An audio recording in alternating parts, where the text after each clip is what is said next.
Hello, this is Donna with Sparrowstudios7, bringing to you I read and I learn commentary on Genesis 7. I'm currently playing with my dog Feeny as we talk. Sometimes he comes up and will stick his nose into the video, sometimes he doesn't. But anyways, here we go. You go and get it. So, Chapter 7 of Genesis covers the universal flood. And what I'm first going to do is read about retribution. And this is simply a few paragraphs that my Bible has talking specifically about the flood and why God may have chosen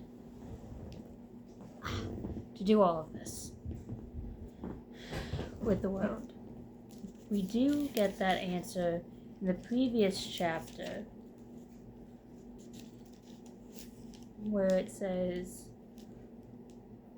Genesis 6:6 says, "So the Lord was sorry he'd ever made them and put them on earth. It broke his heart." And then in chapter 6 verse 7 says, "And the Lord said, I will wipe this human race I've created from the face of the earth. Yes, and I will destroy every living thing, all the people, the large animals, small animals that scurry along the ground, and even the birds of the sky. I am sorry I ever made them." But then it talks about how in verse 8 how Noah found favor with God. So I'm going to read this mostly because this is I read and I learn, and I want to know what this is, but I also want you guys to hear it, because the flood is one of those controversial times that a lot of people talk about God's wrath and God's anger, but Noah's name literally means relief from pain. So I would argue that while God sometimes uses anger and uses wrath to carry out discipline and justice, he is not an angry, vicious, or vindictive God.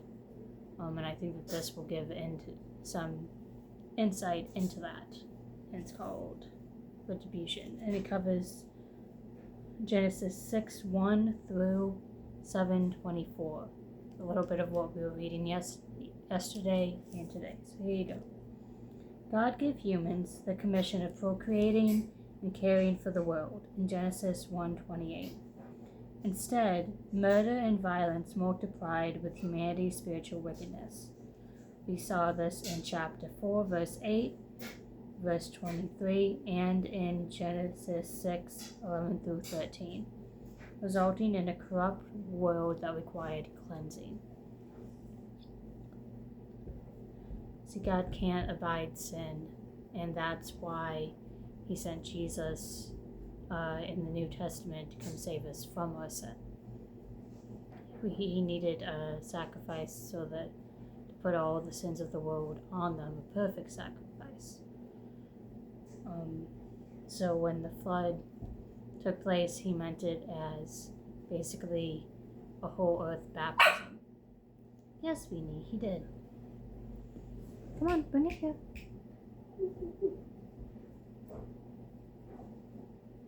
Good boy. Come on, bring it here. No? Okay, he's gonna go get the other one. Alright. So, the purpose of the flood was to enact God's global cleansing and retribution against evildoers. Retribution means giving what is due, and usually refers to recompense for wrongdoing. Retribution is motivated by the conviction that moral order is woven into the fabric of the world and must be maintained or restored. We see this in Psalm 7, verses 14 through 16, Proverbs 11, verse 18, and chapter 26 of the same book, verse 27. God maintains moral order by meting out justice, punishing wickedness, and rewarding right behavior. In Galatians 6:7 backs us up. Since God oversees the world, it is never entirely overwhelmed by moral chaos. God's hold people accountable for what they do. The judgment and exile of Adam and Eve in Genesis 3:8-24, Cain's sentence and blood revenge, chapter 4:10-15, and the worldwide flood and annihilation, chapters 6-9, are Old Testament examples of God's retribution. They reveal a sovereign God who exacts just punishment or discipline, or discipline part, in the context of his good intentions for the world. We see this in Numbers 16, Deuteronomy 30:15-20, Joshua 7, and Micah 2:1-3.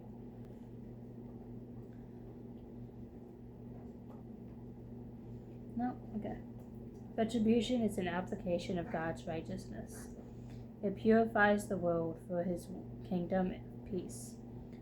Through retribution, the divine king proclaims his universal rule and exercises his justice on all who reject his rule or defy his commands. We see this in Deuteronomy 7:10, Psalm 149, Proverbs 15:25, Micah 5:15, 1 Corinthians 16:22, Galatians 1:8-9, and 2 Thessalonians 1:5-10. For God's people, retribution is his discipline. It is intended to restore covenant fellowship with him. We see it happening in Isaiah 44:22, Jeremiah 3:12-14, Lamentations 3:19-33, Hosea 14:1-2, Joel 2:12-13. Also, when God's parents experience his chastening, they can respond in hope, because God's truth and righteousness will triumph. You see this in Psalm 58:10-11. And God will redeem and restore his people who trust in him. Leviticus 26:40-45 talks about this. It's also mentioned in Hosea 2:2-23.